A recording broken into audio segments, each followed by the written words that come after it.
Good morning. Thank you for joining us this morning at ACSA's first webinar as part of a four-part series to discuss California's new accountability system.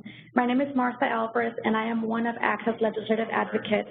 My colleague, Alicia Alsoray, from Educational Services Department, is here today with me as well, and we'll be covering over the next 90 minutes the California New Accountability and Continuous Improvement System. In addition to providing you the latest information from Sacramento and the State Board of Education, we also hope to receive information from you, any input you may have regarding the state indicators that will be part of the accountability system. We hope that this feedback will help inform ACSA's recommendations to the State Board in the letter that we'll be providing to them at the end of the week. We also hope that this will be an interactive conversation, that you can provide any questions or comments or feedback you have in the chat box throughout the webinar. So please feel free to do it and use it throughout the next 90 minutes. And lastly, there will be resources that you can download from the bottom left or bottom right side of your screen. These resources can be additional documents that you can look throughout the webinar and afterwards.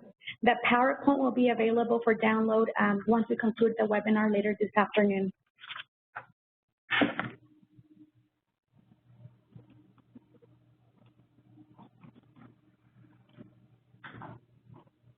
And here's what we'll be covering this morning. As you know, the LCFF has been around. The local control funding formula was adopted in 2013. There has been a lot of work happening over the past 3 years to better align the local control funding formula statute provisions with the new accountability system. We'll be covering that during the next several slides, as well as the inclusion of the new evaluation rubrics and the proposed state indicators that will be part of that system. We'll also be covering one of the dashboard proposals that would be the top-level summary data display that would be a resource to you and the public to better understand student performance. And lastly, we'll also cover 3 other topics, previewing what will be in 3 future webinars on behalf of ACSA or our members. To start off the overview, it's important to have this context. As you know, LCFF, the local control funding formula, has been around since 2013 when Governor Brown and the legislature adopted it. In return for being able to provide local decision-making on how you spend your resources coming from Sacramento every year, the legislature wanted to better focus on student performance and really thinking about the outputs, student outcomes, in a more holistic way. LCFF has 8 state priorities, roughly 23 different state metrics that we'll be considering. So looking about the quality of education in a much more broader way, looking beyond test scores, thinking about student engagement and conditions of learning. And that will be part of the new accountability system, really grounded in that local decision-making while we continue to make sure students are learning and making progress. Part of that effort also was better aligning the budgeting process that happens at the local level every year, and part of this requirement was for the local school district to develop an annual local control and accountability plan, the LCAP. That has been a process we have seen over the past 2 years, and we here at ACSA have been providing webinar trainings to our members about the way to compile information for the LCAP and how to engage local community and stakeholder members. One centerpiece, key principle of the local control funding formula was focusing about equity, and by doing that was providing additional resources for students who required or have the greater needs. As we know them, they're known as unduplicated students and the LCFF statute, but there are the English learners we have, foster youth, as well as low-income students. And part of this new accountability system will really be thinking about how can we close the achievement gaps that we may have in our schools and across the district in California. And lastly, this is also focusing on transparency, both fiscal and performance data information, in being able to have an honest conversation with our local communities, governing board members, and the public, including parents, about student performance, the goals that we hope to have over the next year, as well as any actions or services that districts will be implementing with the use of their resources.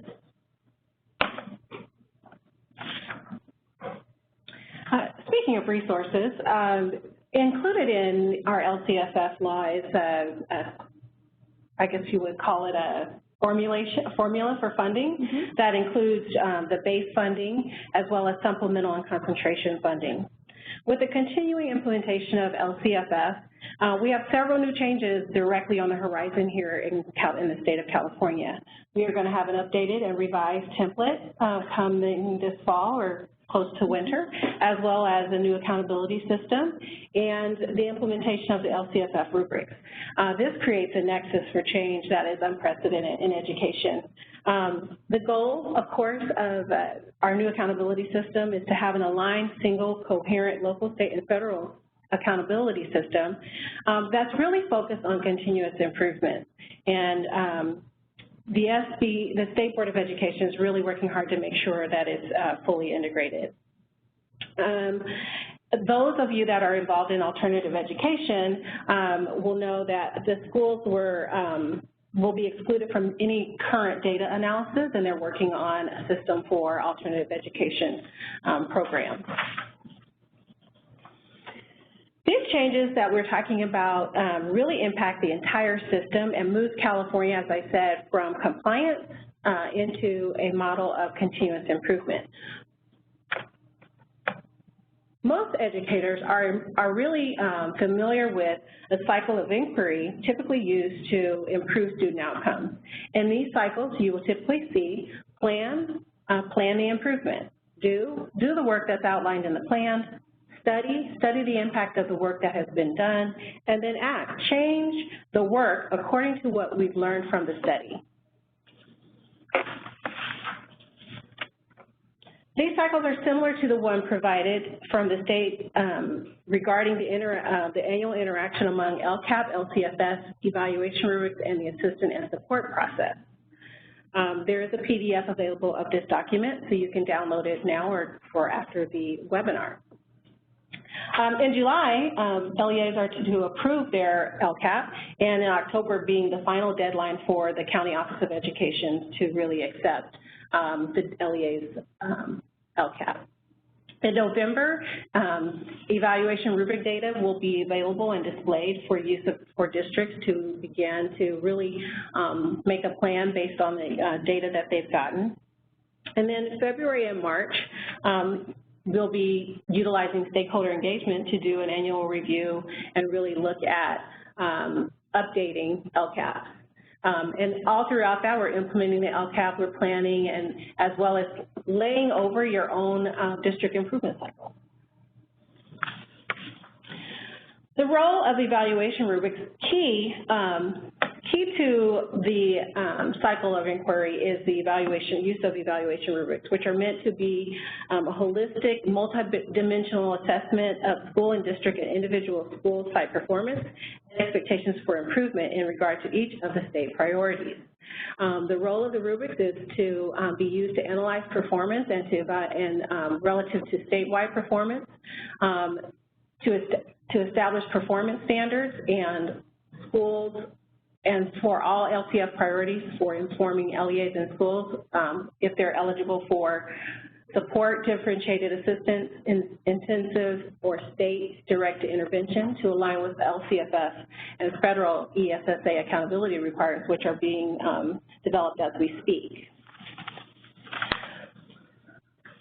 The purpose of the LCFF evaluation rubrics, the state indicators will be used to analyze performance of LEA schools and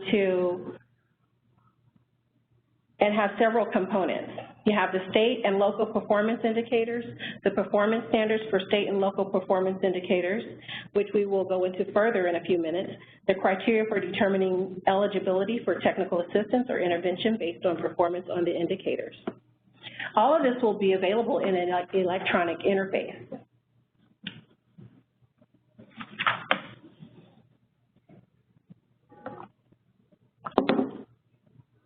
Other elements of the rubric include statements of model of practice. The user interface will include the content from the statements of model of practice. Statements of model of practice are qualitative statements describing examples of effective practices and processes for LEAs to consider and compare to existing practices and processes in place. In this manner, you can use what the statements of practice are in order to gauge whether you're on the right track or if there are changes you might want to make. There are also going to be available links to external resources, such as the CDE Digital Library, CDE LCFF resource page, and Collaboration in Commons, the website for the California Collaborative on Excellence in Education as well. Next, we will review the state indicators currently identified to assist LEAs in evaluating their process. Martha? And this is, thank you, Alicia. This is really where the beginning of the conversation in Sacramento and summarizing what's happening over the past 18 months here in the state capitol and how it's going to affect student performance across California. As Alicia mentioned, we have become familiar with the LCAP process, that annual review and development, thinking about goals and aligning it to local state services and priorities. Now we're really seeing the integration between the LCAP and the new evaluation rubrics that Alicia just outlined. What this evaluation rubrics tool will include are these proposed state indicators. What you see here on the screen is an overview slide, and I'll be going into more detail over the next several slides.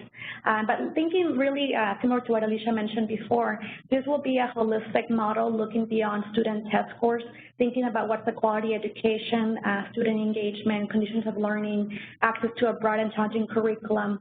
And so this is really, as you can see in this first slide, a comprehensive view of student progress in different metrics. Part of this, it's important to mention that these state indicators had to have 4 criteria in order to be considered as part of the new system, which is that information had to be collected at the state level, the data had to be aggregated, also disaggregated by school and subgroup level. It also had to be a consistent definition across the state so that there's consistency between school districts and local individual school sites. And then lastly, one of the criteria for this to be considered a state indicator, the information needed to be supported by research as a valid measure. So the State Board of Education and the California Department of Education, really to commend their staff and the state board members, have been really thinking about how to ensure that this information is it's valid and reliable and that can be compared across the state. With that said, it's important to mention that this will be an evolving system. What right now the State Board is considering this 6 different indicators.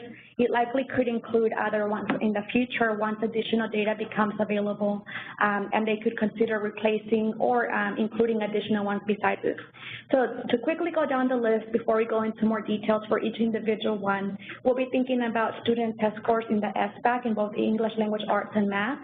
One of the other priorities from the federal law, ACSA, is looking at progress being made on English language proficiency, high school graduation rate, and also suspension rates broken down by LEA type and school type. There's also an interest in developing a college and career composite to ensure students are ready for post-secondary preparedness. And lastly, several years from now, perhaps once there's additional data about chronic absenteeism, there's interest in adding this as one of the state indicators. So over the next slides, we'll be going into more detail for each of them. Before I talk about the individual indicators, it's important to provide context about the different methodology being used to establish a performance standard for each of the state indicators. So first, you may have heard of the Alberta model from Canada. That's what the State Board has been using to develop the California model, which is our new accountability and continuous improvement system. Part of this is looking at both status and change. That would be developing a performance category. What this means, status would be looking at the performance of the LEA, the charter school, county office, or school district during that 1 year and their current performance, and also looking at the status of the school, individual school site. For change, it could be one of 2 different areas. It could either mean the difference between performance from the prior year and the current year, and in some instances, it would be comparing data over a multiple year. And then as an example, that would be graduation rate data that we have for a number of years.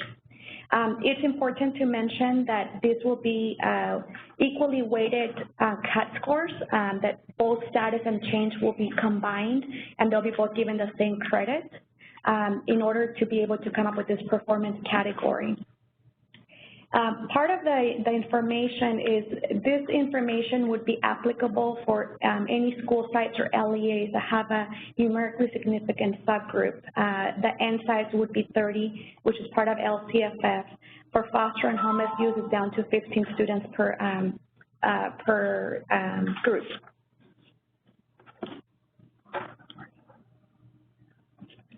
This is really diving deeper into the different performance categories. I mentioned in the prior slide that status and change will be combined to develop this performance category.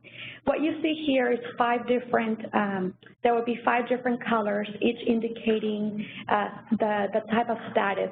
For the current status, it would start from the very low, which is red, go to low, median, which would be yellow, high, and then very high would be considered the blue. That would be for current status. For the change over time metric, it would be looking, red would be declined significantly, declined, maintain would be yellow, increase would be green, and ultimately the final goal would be increase significantly. So using this grid, using 5 status levels for using the color coding categories, and using the 5 levels for the change, it would be a 5 by 5, so 25 different results that would be produced using this color scheme. And we'll have a few examples what this actually looks for each indicator. It's important to mention that the goal for all of the LEAs and schools would be to be at the green level. Again, blue is the highest, second highest would be green, and that would be the aspirational goal for the LEAs. The goal, I would say also, is it's likely that many of the school districts and LEAs will be on the green and blue categories. The state is very interested in being able to determine who are the lowest 5 or 10% of schools and LEAs in the state, so that targeted assistance and intervention can be provided, additional resource can be provided for those in the red category. And we'll go into more details in a few slides. So going into the first state indicator, is looking at academics. This academic indicator is really focusing on student test scores, and that's one of the multiple measures the state will be considering as part of the new system. It would be separating student test scores on both English language arts and mathematics as part of the Smarter Balance Assessment. This would be combining the results that we see on the SBAC in both grades, 3rd grade through 8th grade. It's important to note that this information would not include, this academic indicator would not include the 11th grade SBAC assessment results, because those will be included in the college and career readiness indicator that Alicia will be discussing shortly. So for the purpose of the academic indicators, really focusing on 3rd grade to 8th grade. That being said, this academic indicator will not be included for high schools or high school districts, because the 11th grade SBAC will be used in the college and career indicator. There's also a goal to think about including the California science test information when those results become available in 2019-20. And the state board's also interested in including individual student growth as part of the system in the next several years. They'll be looking at different models and methodologies to incorporate that into the system over the next 3 years. What you see here in this first slide, these are some of the preliminary cut scores that are being considered for the academic indicator. I'll make 2 notes about this. The cut scores will not be adopted by the state board until the November board meeting. The reason being is that we currently only have, well, up until about 3 weeks ago, we only had information for the 2015 Smarter Balance Assessment test scores. Just recently, in the last week or 2, we have seen the latest information for the 2016 SBAC results for ELA and math.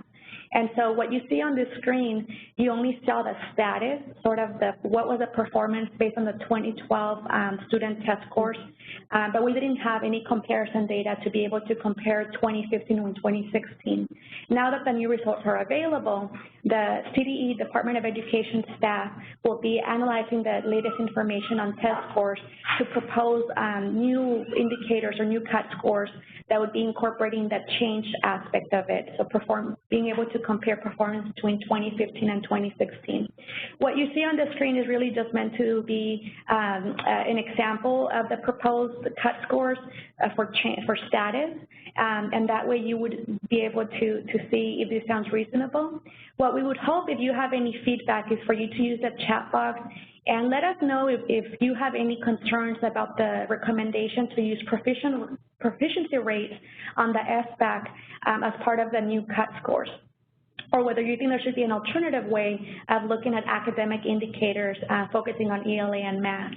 And again, this is just the preliminary proposed. It has not been finalized yet. Another key indicator is looking at the English learner composite.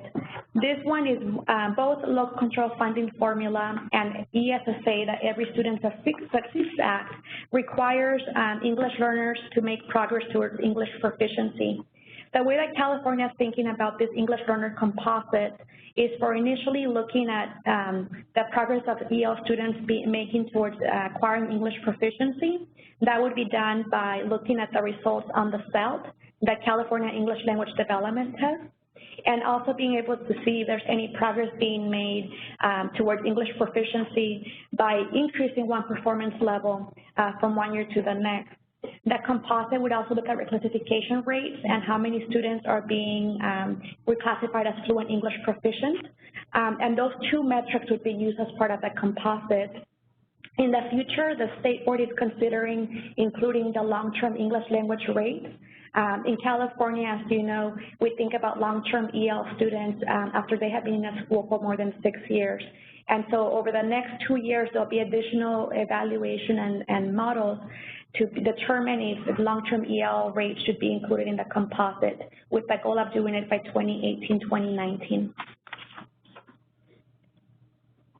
What you see on the screen is the current proposed cut scores for the English learner composite. Again, thinking about status and change both being equally weighted. What you see on the top left corner is the status box. And what this means, for example, under very high, it would mean 85% or more of English learner students in your school district or school site increase at least one CELT level or were reclassified. For a district or a school site that might consider to be very low, it would be if they were to have less than 60% of EL students who increased at least one CELT level or were reclassified. On the change side, on the right top corner, what you see there is the definitions of increase significantly would be for English language indicator that increased by at least 10% or more. And then those would be considered to be declining significantly if the English learner indicator declined by more than 10%. So combined between status and change, you see this 25 results box. I mentioned before the 5x5 grid, looking at 5 different color bands, considering the performance standards for both the ELA, looking at status and change. And you'll see that sort of, you could sort of, if you have your data, you could maybe try to guess where you might fall under this grid. But this is sort of the proposed indicators. Again, if you don't like something, if you have questions, please type it in the chat box and we'll answer those questions as we go along. And we really want to take any feedback that you may have, because this will inform our recommendations to the State Board as we prepare our letter to the State Board due this week, and then also that we can provide comments at the board meeting next week. Graduation rates, this is one of those other key criteria that's required by both LCFF and the federal law ACSA. And as Alicia mentioned before, trying to integrate both requirements of the federal and state law into one coherent system, we're looking at the requirements required both by federal law and California law. So for this particular indicator, students who earn a special education certificate or those who completed a GED, they are not counted as graduates, but they are included in the total enrolled students at that high school.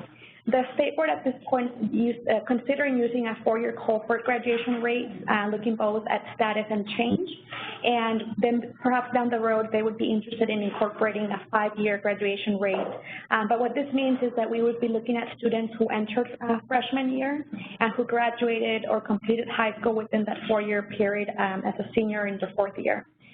For these categories, the performance band, performance category goes from a low of 67% to a very high of 95%. And then in the next slide when we get there, you'll see the differences, the variations between the very low and very high. It's important to note that the federal law ESSA requires that for any school district or school site with a graduation rate below 67%, whether it be district-wide, school-wide, or for a particular subgroup, they would be deemed to be in the lowest performance category in order to obtain assistance, technical assistance. So for the purpose of this indicator, if a school district or school site has a 67% or less graduation, they would be in the lowest performance category of red, and that would be an automatic trigger for technical assistance. And we'll talk about that later in the PowerPoint.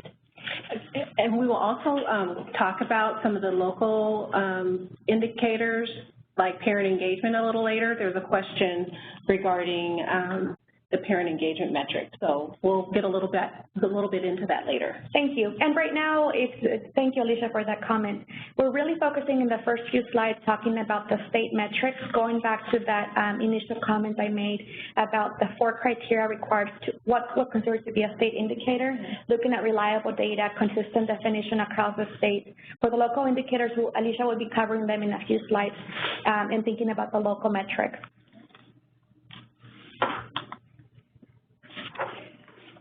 What you see on this slide is the proposed cut scores for the graduation rate indicator.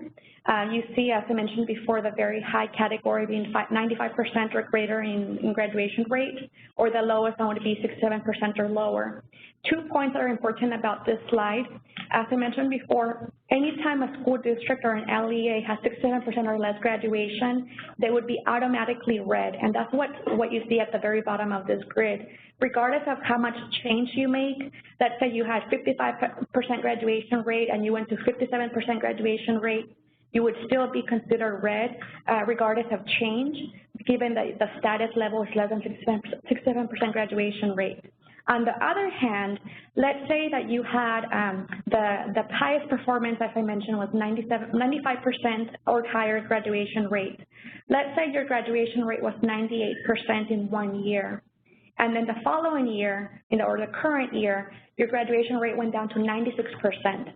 Because it's still above the 95% threshold, you would still be considered blue in the blue category regardless of the change made.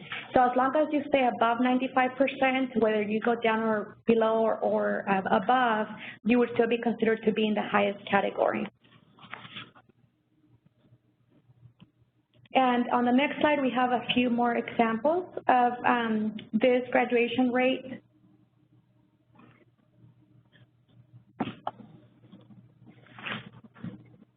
Okay, so this is another example, 2 examples of looking at the graduation rate information. Thinking about 2015-16, if let's say your graduation rate at that time was 82%, and looking at your 3-year average during the prior time was 89%, because your rate went down, then you would be considered red. You're not making progress during that time. On the other hand, if your graduation rate in next year or in the current academic year is 79%, and when they do an updated 3-year average for the graduation rate and it went up to 83% because you are making progress, and it would go up to the orange category. And graduation rate is one of those indicators that's looking at 3-year average data. For the other indicators, because we're still collecting data over a longitudinal time, we may only have 1 or 2 years of data for comparison purposes. We have a question. It says, if a student repeats 9th grade upon entry to high school when transferring from another state with 2.5 credits earned, how would that student be reported? So with that question, we can take it back to the State Board of Education. It's that we have not considered how other state requirements and when student transfers happen in California, how it would impact the state accountability system.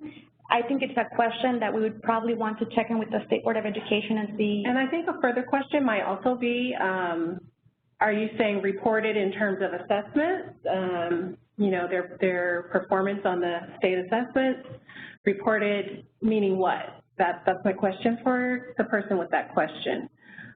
because that's not quite clear about what reporting are you asking about.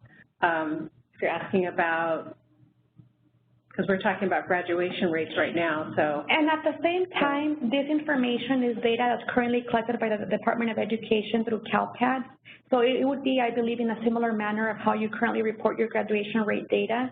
That's not changing how you report graduation rate information, so it would be done in a similar manner. But in terms of the specific question, we can take it back to the State Board. And definitely if there's other questions you have, feedback you have, please include it on the chat box. We really want this to be informative for ACSA to be able to provide recommendations to the State Board. And we also want to know from the field what questions you have, what clarifications you need. So we encourage you to continue to provide input on the chat box over the next hour. Moving on to the next. One more question. Oh, great. Where is the research that supports the assigned growth rates for one level per year for English learners on the CELT? The research has been conducted, so I don't know. I cannot say for why this is as one of the indicators or why this is one of the proposed metrics. What I will say is that there's been the various different groups providing recommendations to the State Board of Education. That includes the UTA, the User Testing Group. It includes the Technical Advisory Group, the CPAC, the California Practitioners Advisory Group, and we have some ACSA members who are part of those bodies informing the work of the State Board. They're also using some expertise from individuals who know research and data to be able to develop these recommendations. There's been a lot of work happening over the past 12 to 18 months. If you have something else, other research that, or any feedback you have particularly about the CELT and the English Learner Indicator, let us know. What we can do is take back this question to the State Board and try to get more information about, why they're using it as an indicator. And in addition to that, there is a multitude of research available for those interested in the progression of language acquisition. And so I think a lot of that has been grounded in that research. Without quoting specific research, I think you could probably find it if you did an internet search around language acquisition. Another question, so all colors are related to change, not overall score. We're going to go back to a slide so we can show you it's actually status and change both, so that you can see it's where they meet. So if the graduation status, if you're 90% to less than 95%, and you also declined or improved by less than 1%, you would be green. That would be your overall. So it will include both status and change. And I also mentioned in prior slides that both status and change, like Alicia mentioned, they're both weighted equally. They're both going to be considered at the same rate, and one of them is not more important than the other. So if your school district or your school site is improving, that will be reflected in the color. So that would be the change aspect. But there's also an equally important aspect, which is looking at where the current status, current performance of your subgroups, of your all student groups, it falls in place with regards to the performance categories. So the color is meant to be a combination both of status and change. That's what Canada, Alberta in Canada has been doing, looking at both status and change, so that it's not only a 1 year in time, point in time, but looking at the complexity that is public education and giving districts and school sites credit if they are making progress or if, how they are doing in that particular year. So it's a combination of both. And think of it as a point, an X and Y point, where you have an X and a Y axis where they meet. So that's where the data meets and gives you your overall color. Another question, how long will the RFIPs, the reclassified English proficient students, count in the EL indicator? That will be as long, and we can go back to that slide, and then we'll continue on with the PowerPoint, and if other questions and comments come up.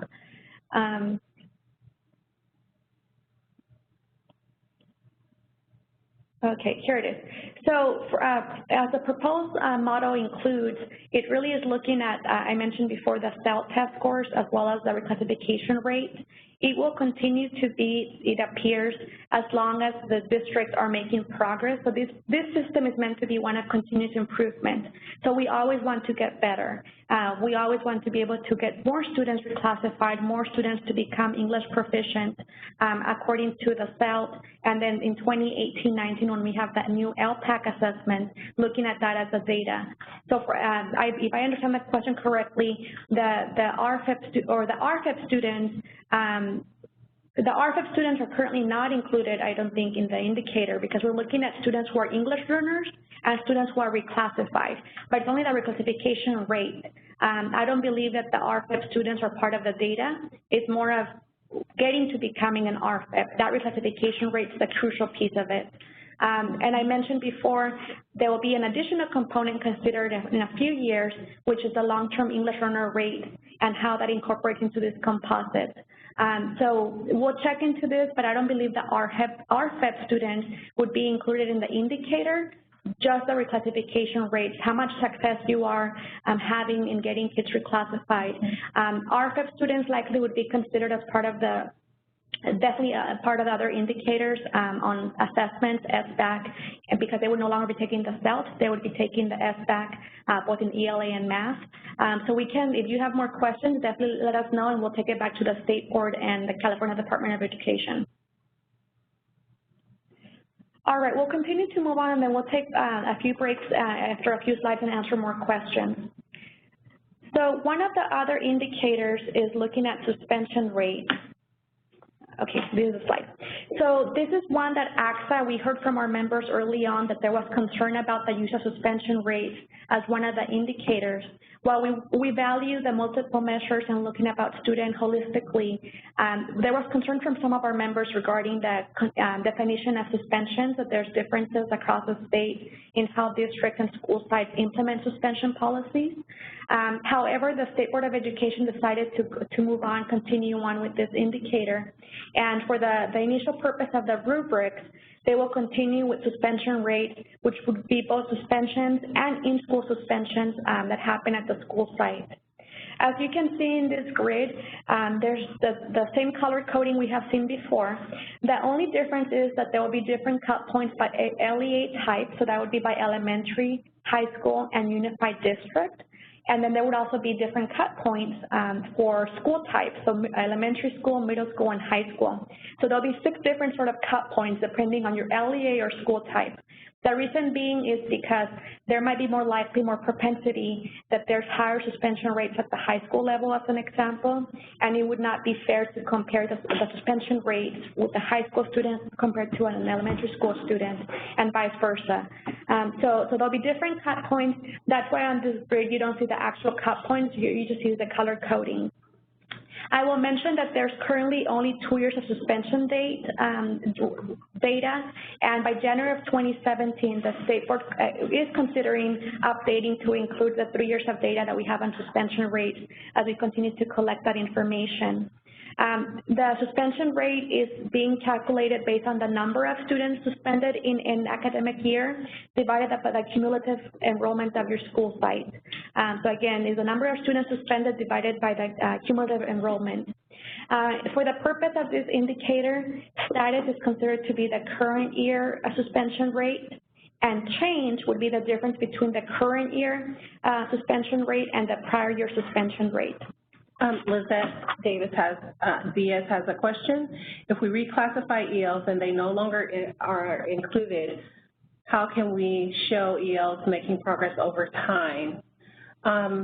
So Lizette, as we spoke before, as Martha said before, there is going to be there's a composite for EL students. It includes your reclassification rate. So they're counted in the reclassification rate, but they're no longer English learners after they're reclassified. They are reclassified fully English proficient. They are then looked at over the next 2 to 3 years to ensure that they're still making progress. For the most part, once a student who is an English learner is reclassified, they are no longer classified as an English learner. So you're really focused on those students who are not yet reclassified in terms of looking at their progress over time. is another question. And so on that, one last point on the English learner students is that the State Board is going to be establishing an English learner advisory committee. Definitely if there's any experts from the field that would be interested in this group, the Department of Education will be convening this stakeholder group starting next month in October. This English learner expert group would be the ones looking at data. They will be the practitioners looking at what's the best way to improve the composite over time, with the goal of making recommendations to the State Board over the next year. So this work on the EL indicator is an initial phase. There's a lot of outstanding questions that need to be determined, but for the time being, it's just looking at the data we do have. Your questions are really helpful sort of in understanding, making sure that what the State Board is considering has considered the questions from the field. So please continue to type them in the box. We'll take them into consideration. We'll make sure to provide them to the California Department of Education and the State Board. The next question from Sophie regarding the data, we'll be answering that question as part of the next slides. So you're really thinking ahead, and we commend you for the forward vision that you have in thinking about how this information will help you inform your local decisions by looking at data and evaluating student progress. Suspensions. It would be in school. I don't believe that it would include out of school, but we'll definitely clarify that. We need to have the definitions of what suspensions is, and that's why I had mentioned before that we at ACSA had expressed concerns to the State Board in using suspension rates as one of the metrics, because there's a variety of ways of suspending kids, whether it be a half-day suspension, full-day in school, out of school, and so we will get the question answered to ensure that it's only in school, because there hasn't been a conversation about out-of-school suspensions. But again, we'll get that clarification and provide it to all of you, whether it be through the ACSA website or through a future Q&A document. So moving on to the next slide is looking at the proposed suspension rate cut points. So I mentioned that there's 6 different cut points depending on the LEA type. This is what you see on this screen, looking at status and change. And the color coding grid is not available for this one because there would be 6 different one of them, each one for each different, let's say, elementary school district. It would have a combination of the status and the change. You can see here that sort of the definition of what that status level and change would mean for the LEA type. On the following slide, and again, you'll have this PowerPoint after the webinar in case you want to digest the information at a greater detail. The following slide has the rate cut points by LEA or by school type. And this is what you see here, again, the status and change, looking at the individual type of school. And why I mentioned that before is because there'll be a difference between a high school versus an elementary school suspension rate and the goals for improve or lowering those suspension rates over time. That's a question. Instead of saying standards met or exceed, they will use proficiency, or are you thinking of scale scores? I think it would be best to be consistent with the language of the CAS. Thank you for that feedback. This information came directly from the State Board of Education memos and the other information they have provided. So definitely we appreciate the question and also the recommendation of using consistent language. It has been one of the ACSA suggestions to the State Board that we really want to be able to use consistency so it's clear to the public, clear to the administrators and teachers the information that we're talking about. So we will continue to echo the sentiment of wanting consistent language. And we'll take that back. Do you have a suggestion about the timeline of board approval on data that is not current status? For example, if our LCAP is approved at the June board meeting, we do not have SBAC scores until August. So the board is approving the LCAP with data that is older, probably is what the rest of that statement says. So we will actually have a webinar next month, and we'll go over those details later on. And that webinar will be information regarding the new LCAP. But do you want to say anything else about it, Alicia? I think if you take a look at your own improvement cycle in your district and you look at the LCAP process, October is actually the last date of the making revisions to your LCAP. I think you're looking at that 3 years over time now, as opposed to before we were looking at 1 year, 1 year, 1 year, right? So now You have the ability to look at over the time, so it won't really, it will matter whether you have June data, but when you get your new data, you can then add that to your data analysis, and you'll see how that can be updated using the rubrics as well, which will come out in November. So, and I think for this example, because it is the first time that you'll be using the evaluation rubrics data, and we'll talk about it at a future slide with more detail, but sort of to answer that question too directly, this data will become available for the indicators that we're covering today, likely by January of 2017. So as you, school district staff, school employees, principals, administrators, are looking at your data, this information, and you may already have some of your own formative data available for your use and to continue to look at that information over time. This information would become available to you in January of 2017. That will be right in the time frame when you start talking to your communities, your stakeholders about the new LCAP for 17-18. So for the 17-18 LCAP, you will have data available in January. The data may be several years old because we always lag the data and you know, it's several years behind, but you would be able to incorporate and consider that data as part of your LCAP process for 17-18. The idea would be the next fall, by November of 2017, as you're contemplating the work for your 18-19 LCAP, you're able to reflect back on your data from that prior year. So right now, because it's the very first year, it might be a little bit awkward with the timeliness of the data, but you will have this data available to you in January of 2017. And we have a few more slides later on that will talk about the timeline as well as about the interaction between the LCAP and the data on the evaluation rubric. And just as an addition, remember that whatever data you're using, whether it's from June or August or September, in the spring, you're going to bring forward your current data to show the difference. And so you're going to be looking at data points throughout your school year. The ones that you have in your LCAP are important, but what's most important is the data you're using to move your everyday work.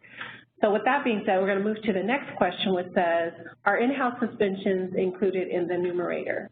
We'll have to get back to you on that question, and again, it depends on the suspension definition that the state's considering. Our understanding is you're only looking at the in-school suspension, so we'll get that clarification and provide that clarification to you on a separate document.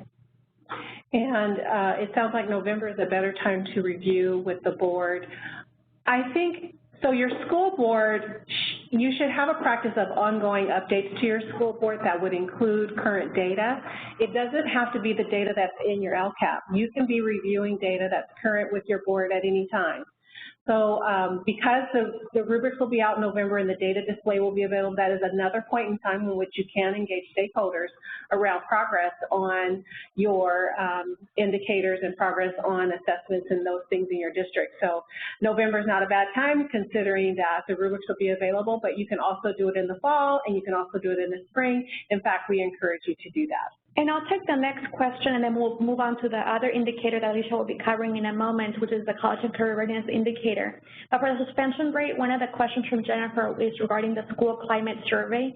Thank you for pointing it out. I forgot to mention that right now it's really looking about data that we currently have collected at the state level and that's disaggregated by student group level.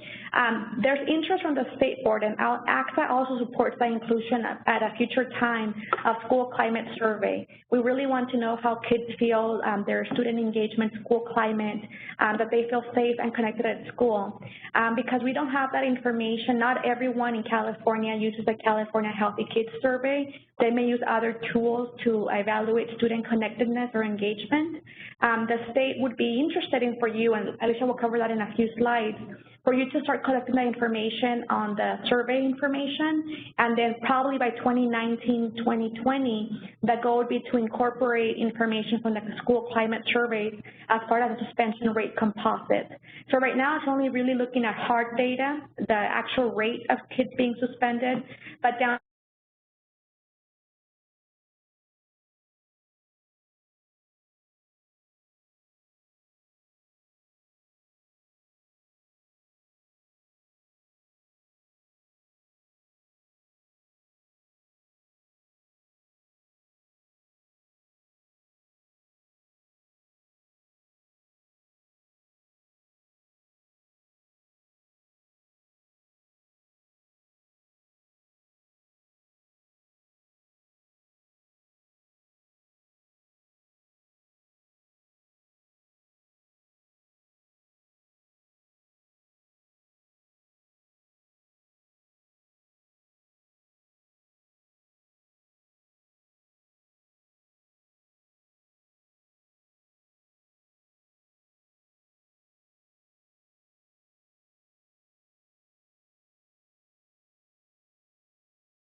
Yes.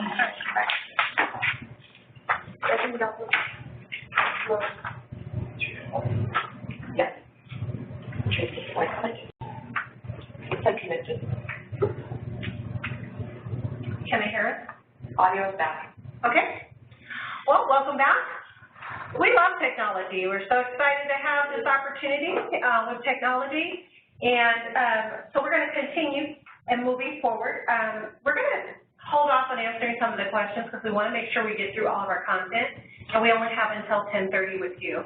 And in addition to that, Martha and I are also available if you have questions at the end. The next indicator is the College and Career Readiness Indicator. It's geared to be a composite, and it's a work in progress, we will say.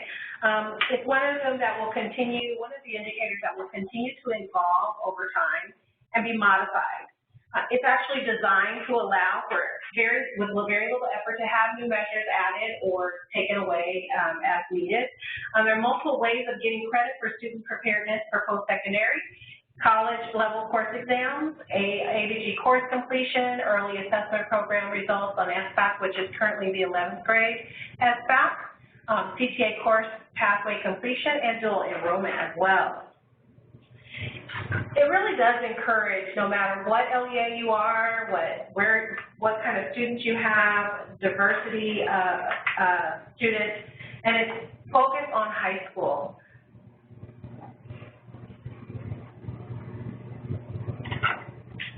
Here are the different levels that are being suggested to determine whether a student is prepared, approaching, or not prepared. Those are the current 3 categories or levels that a student might fall into. Well prepared is under consideration as we speak and will be available as more data becomes available. Status is the percentage of students who, make a point? Oh, you skipped one. One more.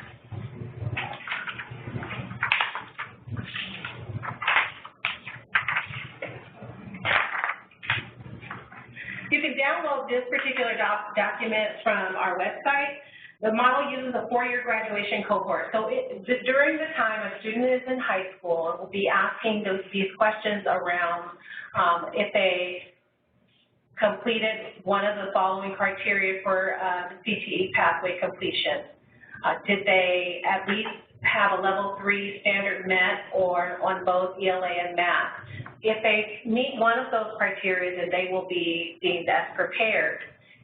Approaching is below the CTA pathway completion, scored at least level 2, standard nearly met on ELA and math, smarter balance. So as you can see, students are going to be able to identify whether they are prepared or approaching prepared based on these levels. And I should make one other point regarding this particular slide, which is that this information will not be producing student-level reports. It will only be aggregated at a school site and LEA level. So students will not be seeing their progress towards being considered college and career prepared. This component also includes the requirement of having a high school diploma, completing that, and then including one of these measures to be considered, as Alicia mentioned, prepared, approaching prepared, or not prepared.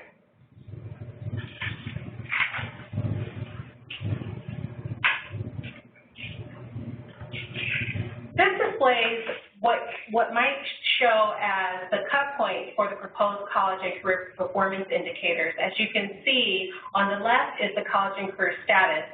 You have more students who are very high, meaning you have a high percentage of students who are being prepared, or do you have those that are not or not prepared at all?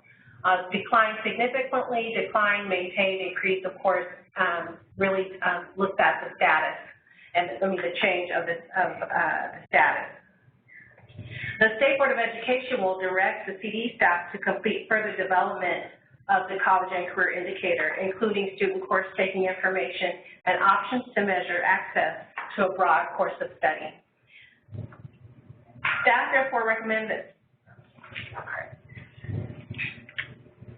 So in addition to that, Further analysis of the college and career indicator will occur with more consideration for data. For example, articulated CTE pathways, work experience, career internship, AP and IB career-related programs, and others that might deem really good indicators for whether students are prepared for post-secondary. A revised model for the college and career model will be available for accountability by the year 2019 and 2020.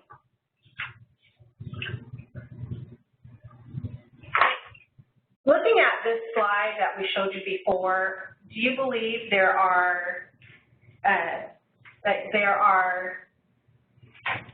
see, what do we call them, indicators listed and prepared that should be moved down, or those that are in approaching that should be moved up? What else do we want to know? So these are the questions that we have for you, and we'll come back to the prior slide. What feedback do you have regarding the placement of the composite component levels displayed? And is there anything missing from the composite list? And are there any potential concerns? And keep in mind those that we listed for future consideration. It's really wonderful to have your feedback here because the State Board of Education will be evolving this particular indicator over time. And so really anything is possible. So we'll give you a few seconds or a minute to look through the different components of this indicator and see what you think, as Alicia pointed out, whether the levels are in the right setting, if they need to be modified. For example, one concern we had from our ACSA members last month was regarding the AP and IB comparison. Our members felt that the IB exams are more rigorous and they have many more requirements when you get an AP class or an AP exam. They wanted to see better alignment between IB and AP given the inconsistency in rigor. And so based on feedback we provided to the State Board of Education and the Department of Education, some of that got incorporated into this latest draft. So take a minute and let us know in the chat box any feedback you may have. There's no question.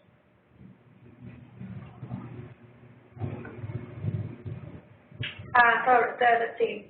So we're looking at a question from Lisa. It's regarding the data. Updating and ensuring UC A3G portal is up to date and the school information system fields are properly entered for the CalPATS data. So thank you for that point, making that point. It will be critical, as it was mentioned by Lisa, that this information is collected and that it's consistently collected across the state. And CalPATS would be one of those instruments in being able to collect the data at the state level. Definitely, if you have any comments similar to Lisa or any feedback you have, let us know. The state seal, that one's one that would be considered for future incorporation. Again, there's going to be interest on this particular slide. Once there's additional data analysis completed, there would have to be consideration about cut scores and how they fit into the three-level performance standards mentioned on the following one. A dual enrollment means they're also not just enrolled in high school, but they're also enrolled in a college course. So there are some programs that have students, in addition to being enrolled in high school courses, are also enrolled in college courses. And this will be one of those indicators, like Alicia pointed out, that will be evolving over time as additional information becomes available. Something that we should mention regarding the well-prepared. Initially, this model included 4 proposed performance levels. Now you see there's only 3, prepared, approaching prepared, and not prepared. The reason being was that the well-prepared category had a lot of emphasis on academic indicators, but not enough focus on career metrics. Again, even because we don't have enough information collected at the state level about work experience, internships, and other CTE-related career experiences, then there wanted to be more information and data analysis to consider how to revamp the well-prepared category. Now, under E, completion of courses that meet the UC criteria, how many courses? It's my understanding that it's A to G, so all A to G criteria is met plus one of the items listed below. So it's A to G, all A to G is met plus those below. How about a post-grad survey? That must call students following age 18 graduation transition to indicating what were in the next steps students are taking. A post-graduation survey is an idea that we could definitely take forward. I think what we're looking for, what the state was looking for here, were things that data that they could actually pull and have verified. And I'll also mention that for the formula, in considering this composite of college and career preparedness, for the formula in coming up with this composite, I'll just read this to you. Graduates who meet the benchmark for the CCI for prepared would be divided by the current graduation cohort minus students who take the California alternate assessment. So it's not really considering special education students and their progress on this metric, given that there's additional consideration about special education students and their unique needs. So for the purpose of this performance category, it is looking at the students who are prepared in meeting those benchmark requirements divided by the current graduation cohort minus the special education students. And again, this document can be downloaded from the resources available on the bottom right-hand corner if you want to provide additional feedback either later today or during the next 20 minutes of the webinar. This next slide and final slide regarding the state indicators before we shift to the local indicators are potential future state indicators that could be incorporated in this evolving system. So one of them that is being considered, but there's no information to share with you at this point in time, is developing an 8th grade composite in looking at high school readiness. Are students ready to go from middle school and make the transition into high school? Some of the proposed metrics that will be part of this composite would be looking at attendance. Do we have chronic absenteeism at the 8th grade level? Chronic absenteeism in California, as you may know, is considered being missing 10% or more of the school days in a given school year. Another proposed metric that could potentially be included in this 8th grade composite would be looking at student 8th grade course information and grades.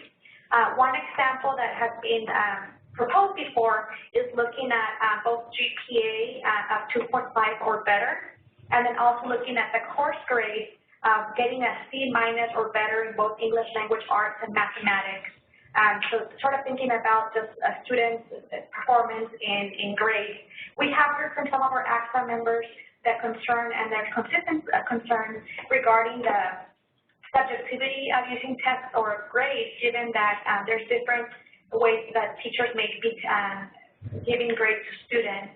The other proposed potential indicator that could be included in the composite would be looking at 8th grade assessments in both English language arts and math as part of the SBAC. This is just right now a preliminary idea. Nothing will be voted on next month. It will be one of those composites that would be requiring additional information and data analysis. Definitely, we at ACSA have heard from our members. We want to support the emphasis on high school readiness, ensuring kids in middle school are successfully transitioning into high school. We want to hear from you if you have thoughts, initial thoughts, about how to consider 8th grade readiness. Should we be looking at 7th grade information or only on 8th grade?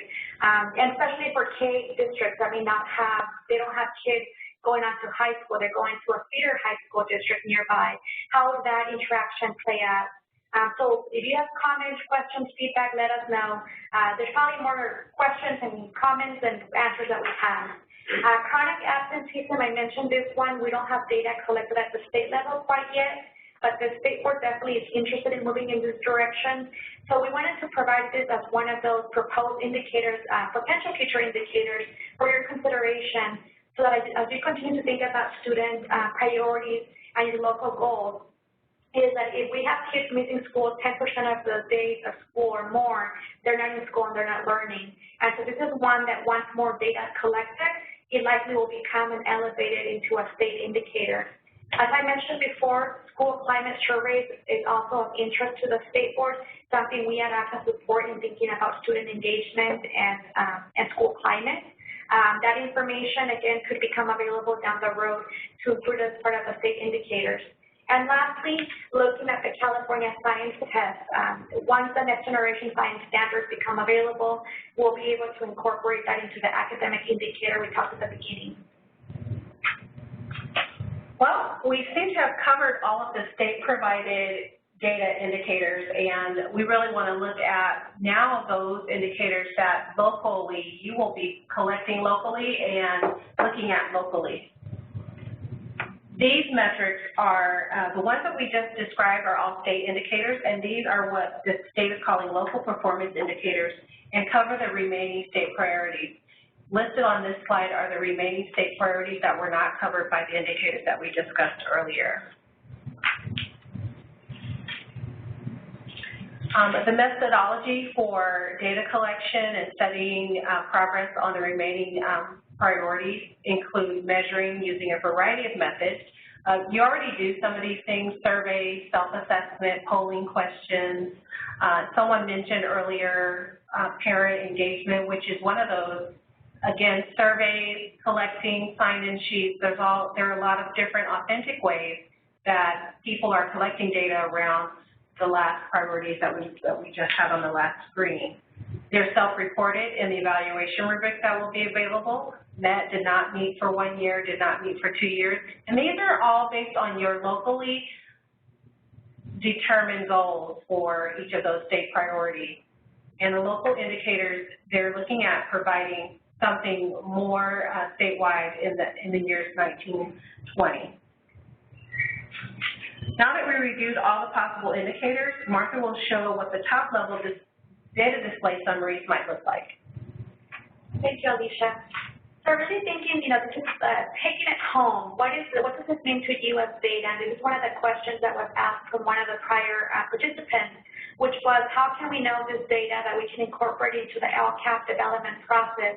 How can you talk to your community about the data you have to inform your local decisions and spending priorities, as well as your goals, actions, and services at the local level? So part of this information will be included in this web form. It would be on a main landing page that would be a resource to you. We don't know yet. The state board has not determined where this data will be posted, whether it would be housed at the Department of Education website, if it would be required to be placed on your individual school or district website. But what we do know is that there's interest in having a dashboard, having a document, and we'll have a couple of examples to share with you and ask for your input, that would be collecting all of that information we covered today, thinking about the different indicators. We talked about 5 of them being state indicators, and looking at the different performance categories, looking at status and change, the color coding rankings, and how that all plays out to determine your performance across all student groups, as well as individual student groups based on numerically significant groups. So this will be displayed, and again, we'll give you a couple of examples for you to see. This information would include information transparently by promoting equity and being able to clearly identify any student groups that are in the lowest performance category. You might recall red is the lowest category, followed by orange. So this would be the ones that would be prominently displayed. There would also be reports that you would be able to download. You, parents, teachers, anyone in the community could be able to access this website and information, and you would be able to see the relationship between the state and the local indicators and the progress being made from 1 year to the next. What's important about this is that the data will be pre-populated by the state. That's why the state indicators had to be disaggregated by student groups and collected by the state. So it eases your involvement, but this will be done on your behalf. Information from the state showing your performance and where students are in the different indicators. One outstanding question is whether there will be any way for a parent, a teacher, a principal, a superintendent, a school board member to compare a district with another nearby district, one of your school sites with the neighboring school in your district, whether you can compare your individual school site or your individual school district or county office for that case with another one in the state or the statewide data. That has not been determined. The focus right now is really thinking about your particular data with no focus about the comparison piece.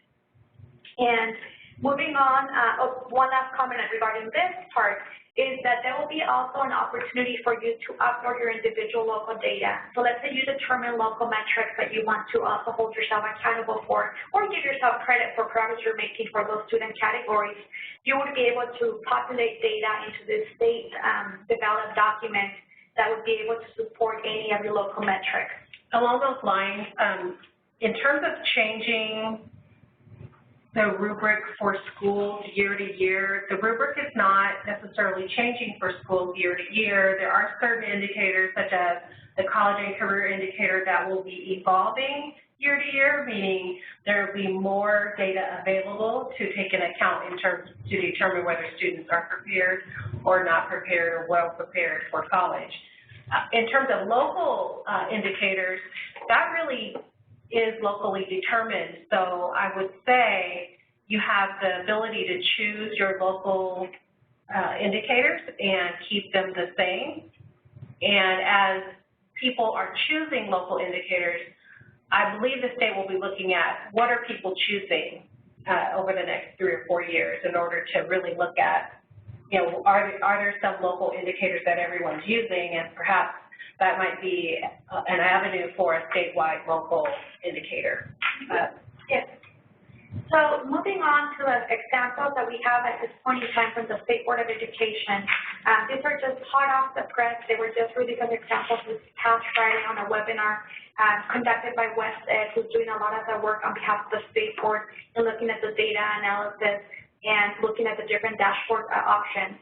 So there's 2 examples we wanted to share with you, and definitely we want to know from you what would be information you would like to see in this top-level data summary display.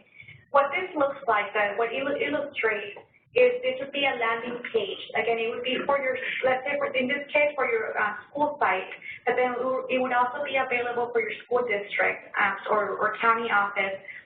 What it shows at the very top, in this example, is an Alameda County school district. And the elementary school name. It would show the enrollment, how many students you have, the grade level that you have, as well as your number of socioeconomically disadvantaged students. And if this happens to be a charter school, you may also notify the information on there. This field can be modified. Do you think we need to have more information besides those 4 categories? Should we include the percentage of English learner students that you have in your district? Or other data points that would be important to have in this top-level display. What you see on this example is on the left column, you have the state indicators. We mentioned chronic absenteeism data will be available for the first year, but it would be incorporated in a few years from now. There would be information about the suspension rate, the English learner proficiency indicator composite, graduation rate, college and career readiness indicator, that composite, the English language arts assessment, as well as the math assessment performance categories. And again, keeping in mind with the color coding opportunity of looking at the 5 different colors of combining the status and change, what this shows on the first, where it says student groups meeting assistance. So the blue is a rating under the column in the center. That would be your overall student performance. So in this example, chronic absenteeism, that would be considered all of your students across the school are doing well. Blue is the highest category, as you might recall. Looking at the next one, student groups in needing assistance, what this visual representation shows is that you have, let's see, 2, 4, 6, 11 student groups in your school site, but only 3 of them are either in red or orange category. One question for you is, would you like to see the names of which subgroups or student groups are performing the red and which 2 are the orange, for you to know what student groups are those? Would you like to see the performance on the other student groups? As an example, special education, do you want to see if they're doing green or blue or yellow or red? So this is one example. The second example is looking a little bit more into detail. And again, what information do you want to see from a top-level summary? What this shows is on the right side, you have an extended field. There's the different subgroups across the document.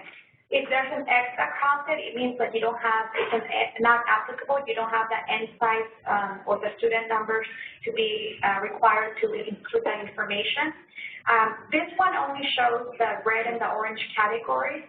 A question for you would be, would you like to see all of the colors for the other student groups? So if you have English learners doing green on math assessment, would you like for that to be indicated? Or do you only want to focus on the groups listed that are red or orange? That's one question the state board will be considering, how much data on the student groups to be included, and this would be one of those. If you have other feedback about what information you want to see, let us know.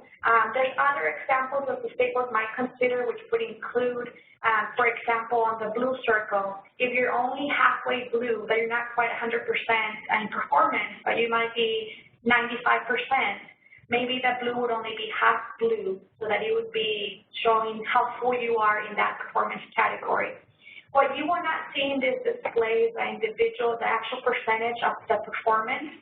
You will only see the colors, but there will be an opportunity for you or for the public to be able to look at the actual data in more detail by clicking on additional documents and links.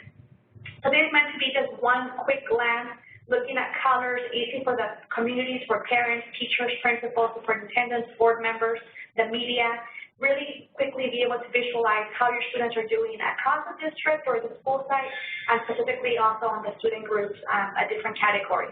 So please let us know your feedback, what you think about this. Would there be a better way to improve it, and what data is critical for you to know at that top level display. And this is a question we have for you. What feedback do you have on the top level summary display? Again, there's different ways of looking at this information. Do you have any ways or suggestions for improving the simplicity to make it easier for the public to see and read? And do you see, what do you see as positive for the stakeholders to review the data, or are there any barriers or challenges in understanding the information presented? And before we go on to this last slide, I think it's important to mention what you might be wondering. So how will districts be able to know if they need additional support from the state? So the State Board of Education is considering 3 different levels of support. The first support level would be looking at all, I'll go back to this slide, looking at all LEAs and schools that would be optional for you to request support from the county office, and it would be just that you want some support. The state would then provide the next level of tier of support would be differentiated assistance, which is also a requirement under federal law for ESSA, and that would be for any student group who meets performance criteria, two or more of the LCS priorities. For the initial time that an LEA or a school site is identified for technical assistance, it would be very simple. The county office would only be providing written feedback about identifying the weaknesses and strengths of the school district. It would just be for the very first year, just a written report with information about your strengths and weaknesses.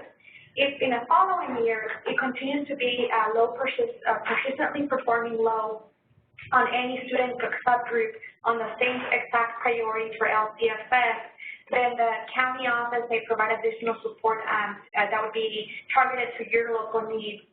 And then lastly, looking at intensive intervention, if there's a number of student groups, 3 or more student groups that are not making enough progress or not meeting the performance standards we talked about in the CUT scores for 2 or more LCFF priorities over 3 consecutive years out of 4, then there would be additional intervention from the county office or the California Collaborative for Educational Excellence.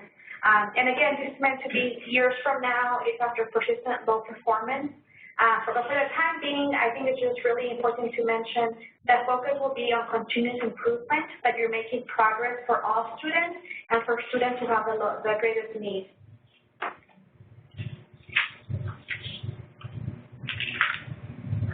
Shifting to a continuous improvement model is not easy work. It does require a lot of communication. It requires that you really are in touch with what your district is doing around the 8 state priorities and the goals and actions that you set for yourself. So what should you be doing right now?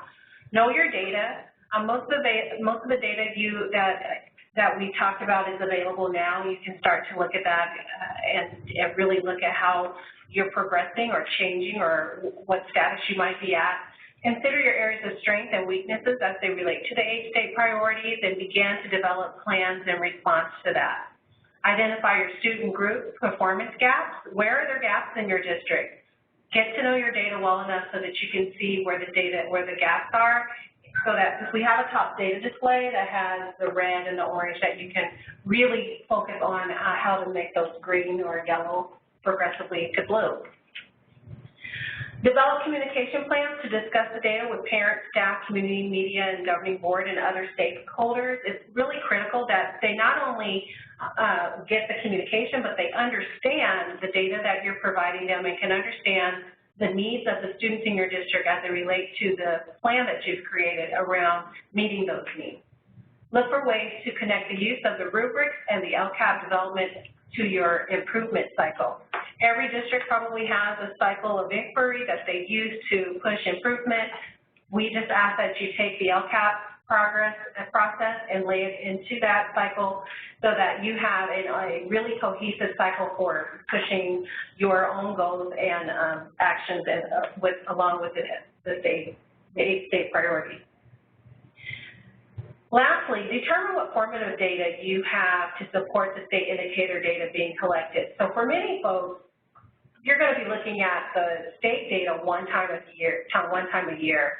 Look at district-wide practices that look at formative data that will move the data for students who are needing it the most. Those are some of the things that you could be doing right now. In addition to that, prepare to use the rubrics in your LCAP development. Connect your local improvement cycle with both the rubrics and the LCAP process. Identify what achievement gap areas your district may consider addressing in the next school year, and determine how to get your community input on these issues as a part of the LCAP planning process. But not only input, because we always say input, it's engagement. It really is around educating your stakeholders, giving them the information that they need that will help you get the input that's most valuable to you so that it's relevant and that it really is aligned with your goals and mission of your district. County Office of Education will be looking at district data and your LCAP. We've included several resources that you can use along the way, a link to the California Collaborative for Education Excellence, LCFF and LCAP questions and answers on the CDE website, and ACSA also has a variety of resources and support for you. We have our electronic version of what we call an online interview that will then result in 4 reports, one of them being the LCAP template, as well as, and this year we also added the ACSA so that schools can also do their school plan using that program. LCAP professional learning, we have several options for that. Please go to our website for more of that. And we will also have a resource page coming soon. Martha and I are collaborating on that, so look forward to that coming. And the last 2 slides we have before we finish the webinar, it's really a timeline and thinking about what's ahead in California. We mentioned throughout the webinar that this will be an evolving system and there'll be information that could be incorporated down the road. So in September next week on the 8th and 9th, if you happen to be in Sacramento, join us at the State Board meeting on September 8th, when this will be considered at length with the State Board of Education, and they'll be adopting the state indicators and the new evaluation rubrics. And if you want to come to Sacramento and testify on behalf of your district, on behalf of ACSA, let us know as well. The state will be doing that next Thursday and Friday. And after that, there'll be the November board meeting, November 3rd and 4th. There will be future conversations with the California Collaborative for Educational Excellence. They're a CCE, a new state entity that has been tasked with providing training to school districts and charter schools and county offices in thinking about how to integrate the evaluation rubrics data with the LCAP development process. That work will continue to, or begin in November and continue throughout the 2017 cycle. And those will be free trainings that will be available to your school district, school sites, if it's of interest to you, and definitely will be a good resource for you to know how to think about data and making your individual local goals. At the November board meeting, the State Board will also be adopting the revised LCAP template that the districts will be using for 17-18. So we'll have more information about that soon. Then in January, the Department of Education will be pre-populating the information on the rubrics on the data display that we showed a few slides before with the information that they have available on the state indicators for your school sites and your local educational agencies. Again, this is the first year you have that information available to you in this model, but the goal would be that for the following year in November of 2017, they would have the information available to you early on for you to start incorporating into the LCAP conversations at the local level.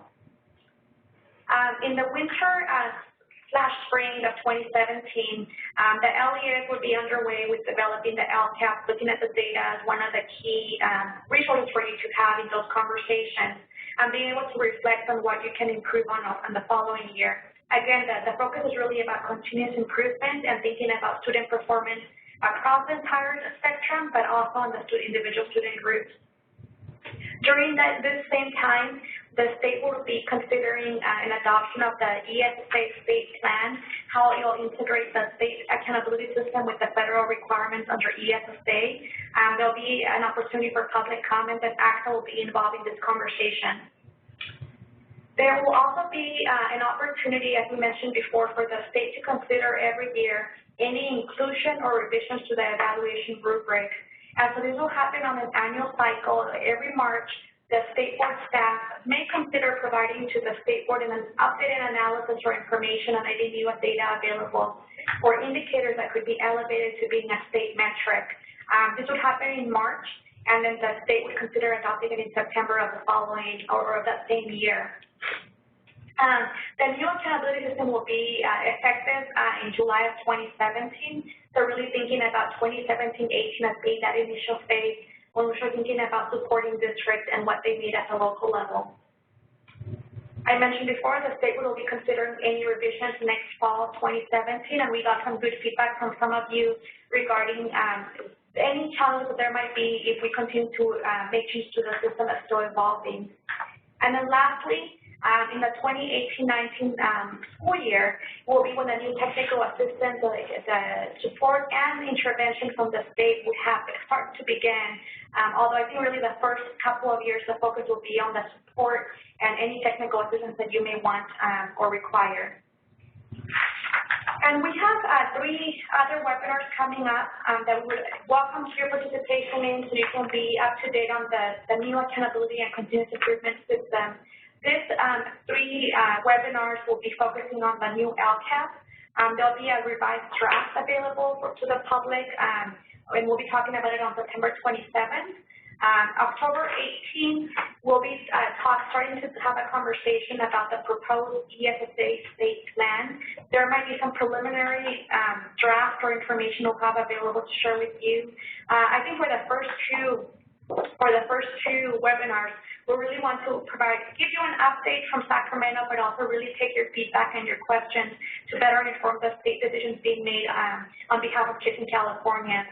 And lastly, on November 17th, to culminate this initial webinar series, we'll be focusing about how to support capacity building at the local level, all the way from the assistant principals to the principals to the central office administrators and to the county office will be providing assistance to school districts.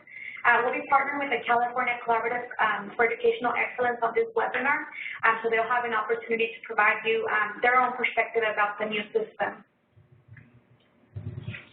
Here's the questions that we want for you to take away. If you have any outstanding questions, comments, please put them on the chat box. If after we conclude the webinar in the next 2 minutes, if you have any feedback or questions, please send them to myself. I'll be collecting the feedback that will be incorporating into the state board letter due on Friday at noon. So your feedback is really instrumental in the work that we do at ACSA, and we always appreciate it. Just real quickly, there's a question, would you recommend holding stakeholder meetings later this year, January, after rubric information is populated? I would say no. I would say you might want to have additional stakeholder meetings in January. I think the more stakeholder meetings you have around your data and the plan that you have, the better. I think you could use the data that you have currently just as you were planning before, and then in January, as you are doing your annual update, because that's really what that data is going to be used for. It's going to be used for your 17-18 LCAP, and so that's when you'll be engaging them in the annual update process anyway. And so with that, we'll have the PowerPoint available for your download later this afternoon on the ACSA website, acsa.org/grwebinars. You also have it typed on the chat box. Please let Alicia or myself know if you have any last-minute questions or comments. You can type directly on the chat box. Again, you can download other resources and documents from the PowerPoint. Some of the documents we talked about this morning.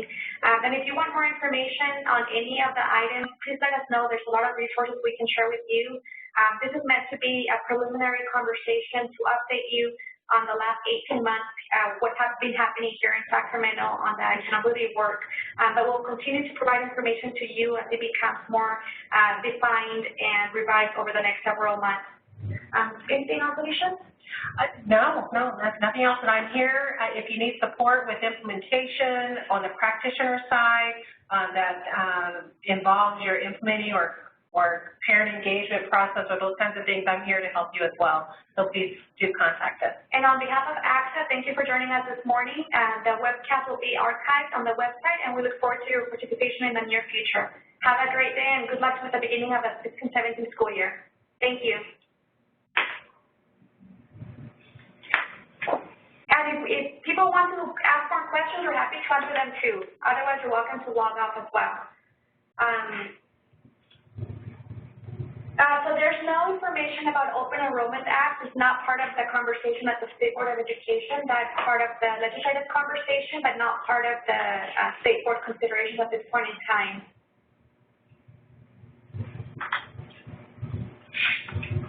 There was a repeated question around whether we meant in-house or home school suspension. We're talking about home school suspension. And you can also, if you want to look at the definitions, you can probably look at the LCAP. That's what we have right now in the glossary of the LCAP template. You may recall that there's an index with the different definitions of the metrics part of the LCAP, and one of them happens to be suspension.